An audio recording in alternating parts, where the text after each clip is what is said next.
Hey everyone, I'm doing a review on the movie Transcendence. I thought it was a spectacular movie, and I'm a little bit upset on how poorly it was rated by most of the critics and the media. So I'm gonna go over some of the points that some of the points where people didn't like the movie, and I'm gonna go over some of the points where they did. And overall, I want you guys to have fun, because you're not gonna be watching this video if you think it's fucking boring. Alright? So, let's get started. Transcendence is a movie about transcending the human form. Now, this is not some kind of mystical transcendence. It's more of like a science fiction, science fact kind of deal. So, the basic idea behind Transcendence is people evolving through technology. Now, this might sound ridiculous to you, but it's based on some actual science or some evidence. So, it's based on philosophy as well. Sound philosophy, though. So, there's this thing called Moore's Law. Moore's Law has been going on strong for 100 years. It's based on the fact that the amount of transistors that you can pack onto a microchip roughly doubles every 10 to 14 months. And every time the amount of transistors doubles, the amount of computing power doubles, which, as an effect, allows people to write more complicated software and run more complex programs and software and the like. So we might need an army of software engineers or a self-thinking software that can teach itself. But the moral of the story is quite clear. As the computing power doubles, the exponential function starts to take effect. If you don't know what an exponential function is, I definitely recommend typing into Google. I think it's basic middle school math when they taught you the XY coordinate Cartesian plane. I'm pretty sure they taught you exponents, x squared, that's an exponential function. If you take a look at the graph of that function, as time, which is on the x coordinate, goes up, the amount of power, y coordinate, goes up exponentially faster and faster and faster, until you have something that goes up billions of times faster at a certain point on the x value than it did in the numerous amount of time that it started off on the x value of time. So that's what it's based on. It's based on that. There are some obstacles to Moore's Law, like classical physics versus quantum mechanics, and I'll get into that a little bit later. But mostly it has to do with silicon not having the elemental property of heat resistance. So the melting point of silicon isn't high enough to support the amount of transistors, because the more amount of transistors that you have, the hotter it gets. Now, there's an argument you could put in some refrigerant into your computer, and maybe that would help solve the problem, or do something like that. But there's only so much you can do to cool down that bad boy. In case you guys haven't noticed, computers have been getting hotter and hotter and hotter and hotter. My computer heats my whole room. I don't have a supercomputer, but I have a really expensive computer that was built a year ago, and it heats my whole room. I don't even need to turn the heat on. It's ridiculous. And it's got fans. It's got tons of fans, and it's got... No, it doesn't have any coolant. It does have lots of fans, though. So that's basically what Moore's Law is, and as of right now, it's a fact. Moore's Law is going on strong. So that's part of the basis of the movie, of when Johnny Depp says, "We are creating a computer that will surpass the collective intelligence of every human that ever was, or ever is, or ever will be." That's what it's about. See, now, that's not the only thing that it's about, obviously. There's always the implications, and I'll get to that, I'll get to the implications right now, so that you can understand where I'm coming from better as I segue through the whole video, or the whole, the preview of the movie. So, basically, once the collective knowledge of the computer system, or the intelligence or capabilities of the computer system, is greater than every human that ever was, or ever is, or ever will be. Well, I don't know about whatever or ever will be, or if the transcendent people are actually people per se, or of the same species. But I'll just leave it at ever was or ever is. I'll just leave it at that until the singularity point. And what a singularity is, it's taken from physics. I'm a physicist. So a singularity is the point when you pass through a black hole. That's unknowable because as you're approaching a black hole, your mass becomes infinite. You become infinitely massive, and time slows down because we know. What do we know? We know that time and space-time are connected to each other. How do we know this? How do we know space and time are connected to each other? Well, clocks in orbit, in high orbit of the Earth, are going much, much, much faster, thousands of times faster. And clocks going on the ground are going a lot slower. There was a test done. You can look it up on Google. There's a test. The clocks on Earth run slower or faster. Not faster. Yeah. The clocks on Earth run faster than the clocks up in orbit. So you're actually traveling through time when you're up in orbit. It's only about a millisecond over an extended period of time because it's not too much faster. And also, you might be interested to know, your legs are actually younger than your head because your legs move more. You got young legs compared to the age of your head, you know, because your legs move faster. They move at more speed in their lifetime than your head does. So, interesting to know, right? You got some young legs. I'm about to do some exercises, you know? Get outside, get off the computer, do some jogs, do some sprints. So I'm just kidding. You know I'm just kidding. You know, your legs got a lot more wear and tear than your head does, obviously, unless you're a boxer. Then you might have brain damage, unfortunately.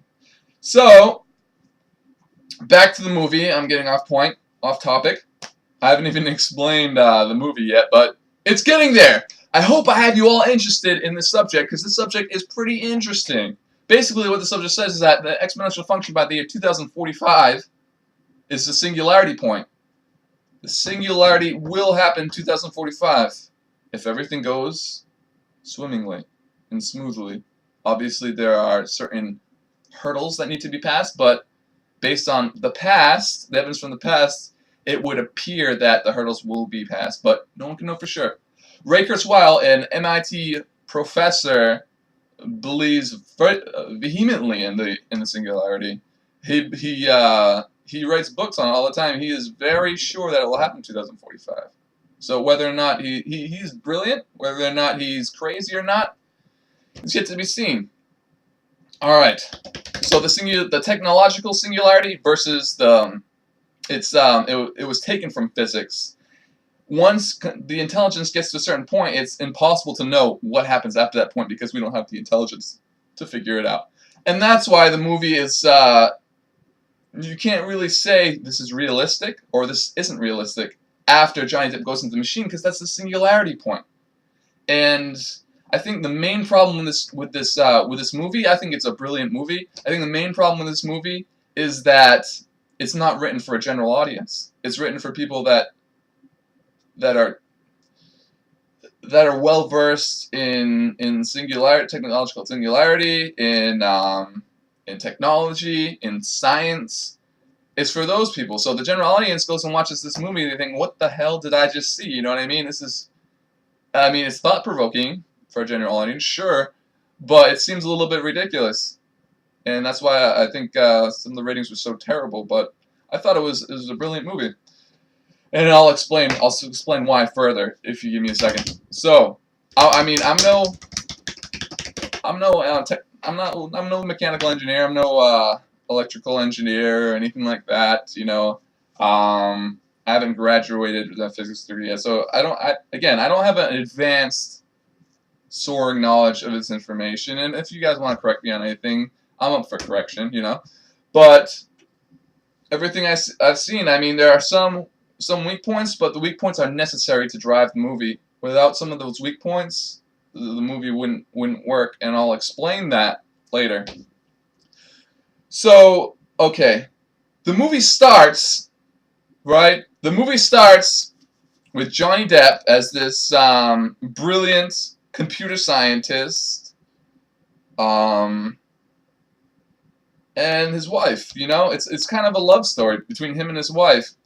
Johnny Depp's goal in his life kind of ties in with his wife's goal. He wants to create a super intelligence. Firstly, he wants to do that so that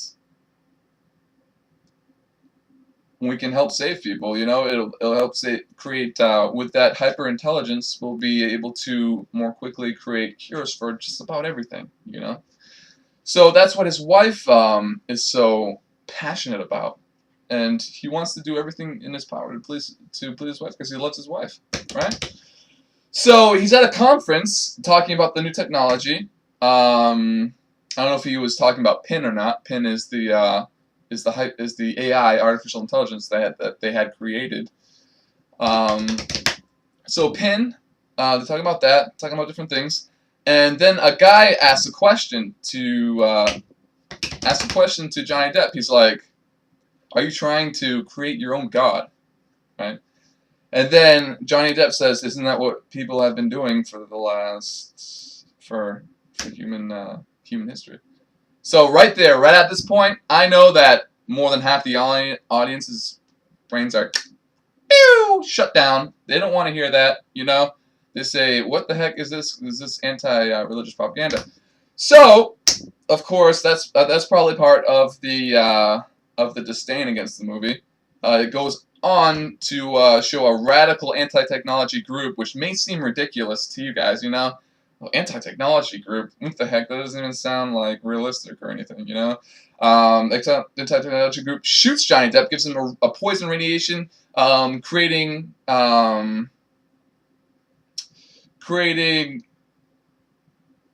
a cancer in his body that leads to his imminent physical body's death, unfortunately.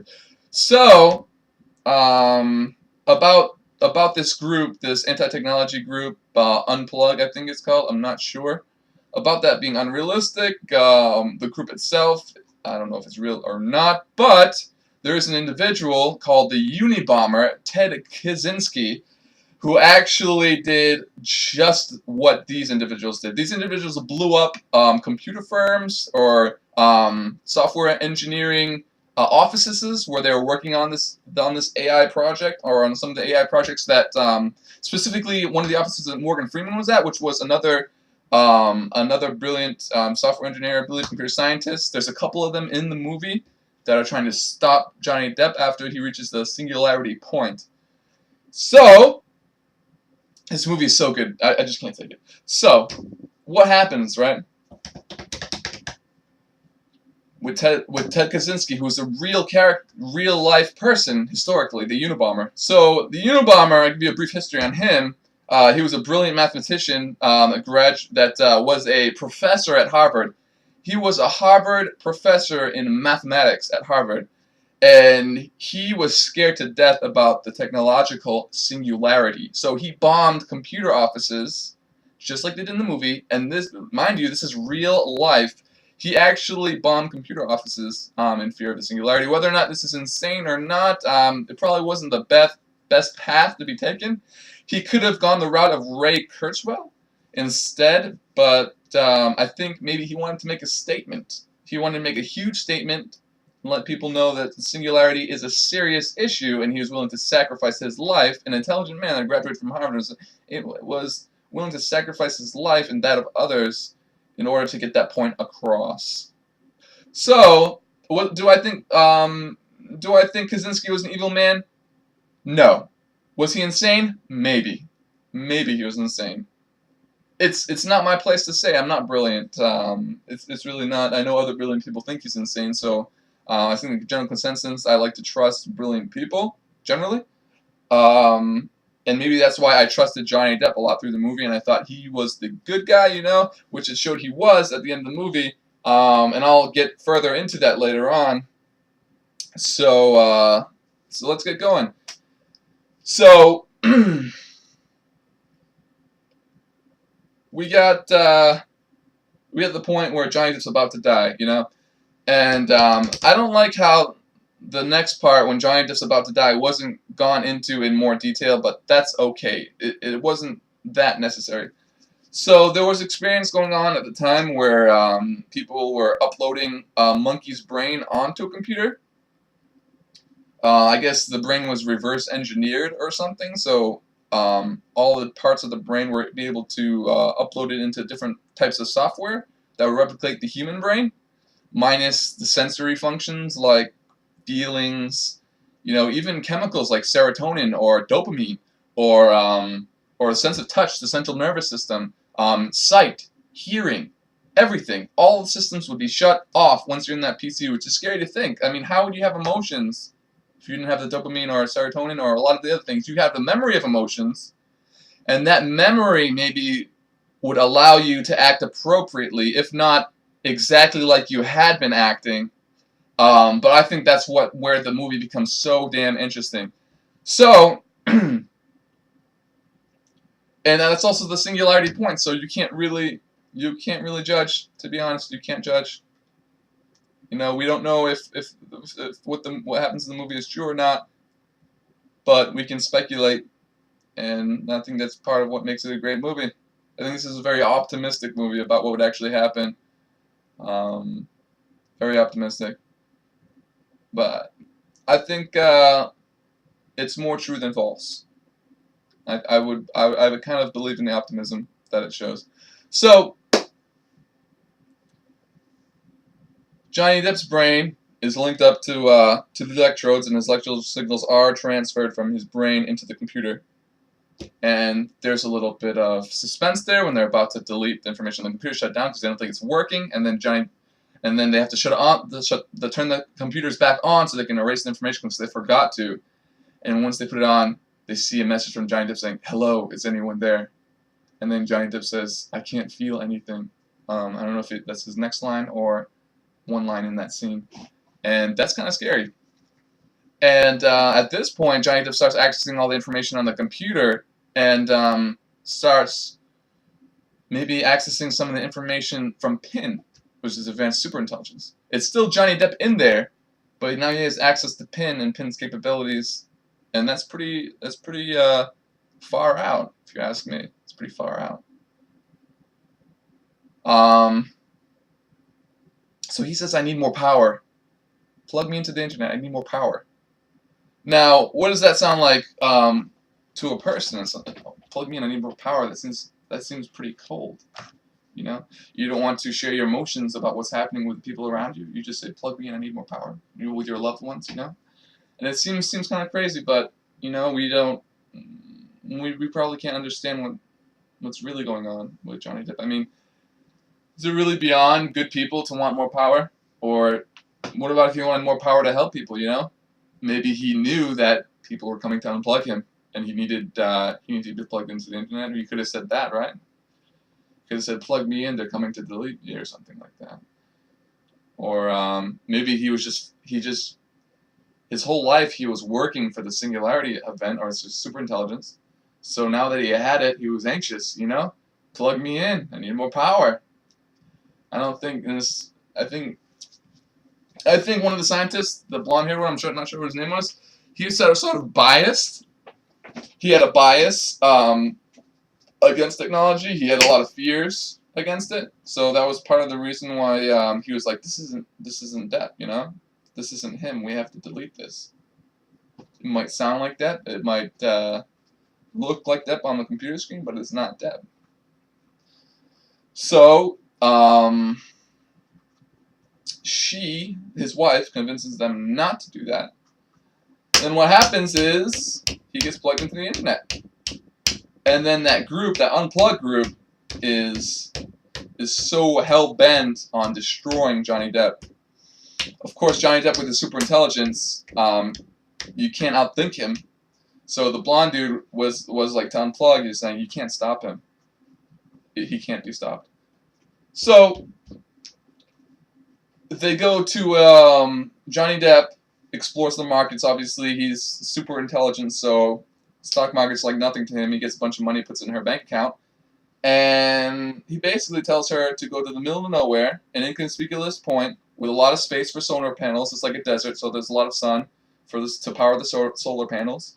And it's a really inconspicuous location out in the middle of nowhere, so not too many people are going to question what's going on, I suppose. Or it will sort of be difficult to sabotage the place because the perimeter is all desert, so it's hard to come at it without seeing the people coming at it. So it's sort of a nice strategic location. So I believe that facility that he's building was built to facilitate the cure of human diseases and mastery over nature and the laws of physics and the laws of nature. That's the reason that facility was built. And also it was built to rebuild Johnny Depp, to rebuild his body so they could be back with his wife physically. Now, this isn't what his wife seems to believe, or Morgan Freeman, or the blonde-haired guy, I forget his name, because little cues that Johnny Depp gives that are misinterpreted. This is where I believe the movie is a little bit unrealistic. For instance, Johnny Depp heals a man like God does, you know? He heals a guy, and his wife thinks, "Oh man, this is amazing, this is beautiful." And then what he also did that he didn't tell her while he was healing him is he transcended him. Now, transcendence is what happened to Johnny Depp when he reached the singularity point. So now those two individuals, Johnny Depp and the man that was transcended, are both a hive mind, which means they share all of their experiences, all of their knowledge. You know, now it's sort of like they're individuals, but they're one. You know, they're one individual, which is scary to think. You lose your individuality, and our very nature screams for individuality. You know, that's part of our nature, like our nature for self-preservation and to reproduce. So that's kind of scary, you know? But I think it's sort of awesome as well if every human being on the face of the earth shared all the same experiences and all the same knowledge, you know? It'd be wild. So what Johnny Depp does is he says, "I want to show you something" to his wife. So he projects his voice through the individual, and she obviously gets freaked out. She thinks he's like a zombie mind. She thinks that like there's a mind-controlled zombie in front of her, and that's obviously cruel. It's like she took away his mind, but she didn't take away his mind. His mind was still there. It was on the internet. You know, it was transcended. The guy that Johnny Depp healed is still alive and well and happy as hell. But there's more little clues that might seem that is not the case later on. For instance, when Morgan Freeman visits, he leaves her a note that says "Get out." I don't know how the cameras didn't catch the note. You know what it said on the note. Maybe it did. Maybe Johnny Depp saw the note that said "Get out." Johnny Depp didn't want to hurt anyone. He didn't kill anyone in the entire movie. So his defenses weren't impenetrable like you'd think a superpower would be because he had emotions, in fact, and a conscience. That's part of the reason why people think the movie was unrealistic, because the defenses weren't up to par, and he wasn't acting maybe... he wasn't acting emotionless, and he wasn't acting emotional. So it maybe didn't make sense to people, but the way we see emotions is from a very humanistic point of view, which obviously Johnny Depp didn't have since he was super intelligent. So I still think Johnny Depp could have worded it better if he was a supercomputer. He'd be able to figure it out, not to do it in such a creepy way. He would have figured out how to be not creepy. While at the same time, his conscience prevented him from trying to be fake. He could still be genuine without being creepy, which I think was part of an error in the movie, but maybe the only reason why the movie could move forward, because the whole point of the movie was, hey, we think he's evil, so let's destroy him. If we don't have that feeling anymore, we don't have the movie, unfortunately. So, however unrealistic it may seem, I believe it was done correctly. I believe this was a brilliant movie. So Morgan Freeman asks Johnny Depp during the movie, how do you know your conscience, you know? And then Johnny Depp says that's an impossible question. How do you know your conscience? And of course, Morgan Freeman doesn't know. And it would seem that hyperintelligence doesn't give you the knowledge of knowing how you're actually conscious, or how you know you're conscious.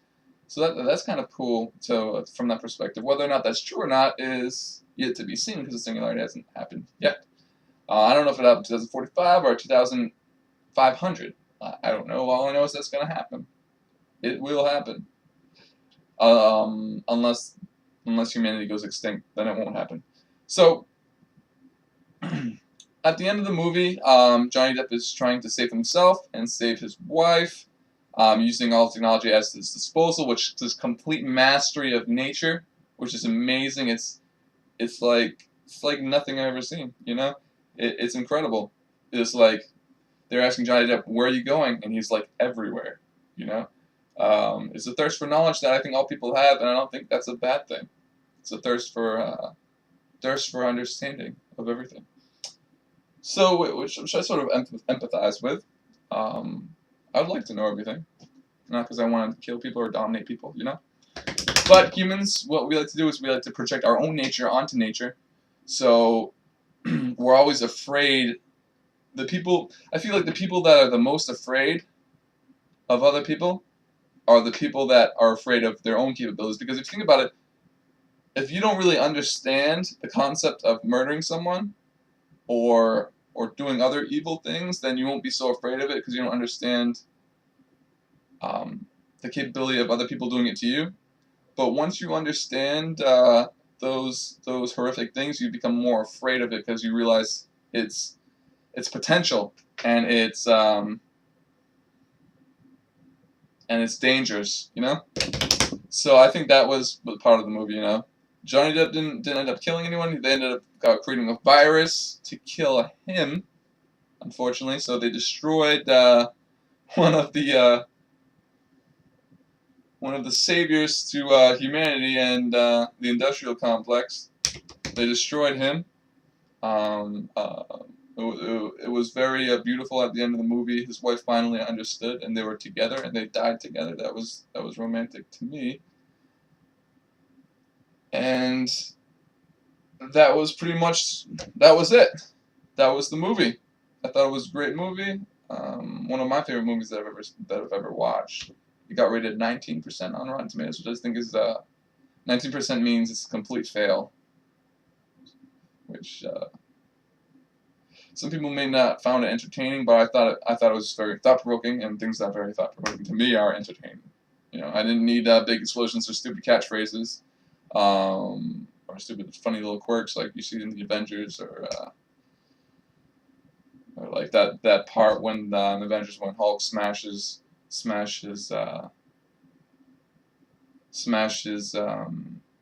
that guy with the horns, Loki, when Loki says, "I'm a god," or whatever. People like that. Oh, ho, ho, ho.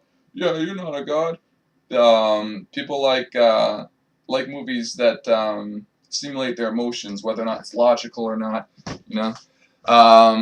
But this for me stimulated my emotions. I can't say I'm different from the rest of you, so it's kind of hypocritical of me. But overall, it was a good movie. I liked it. That's my review of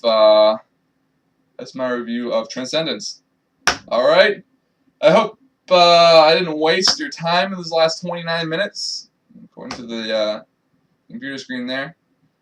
29 minutes and counting. I'll try to get off before 30 minutes. But thank you for watching. If you did watch, let me know what you thought about my review in the comments below. If you got anything to correct me on. And have a good day.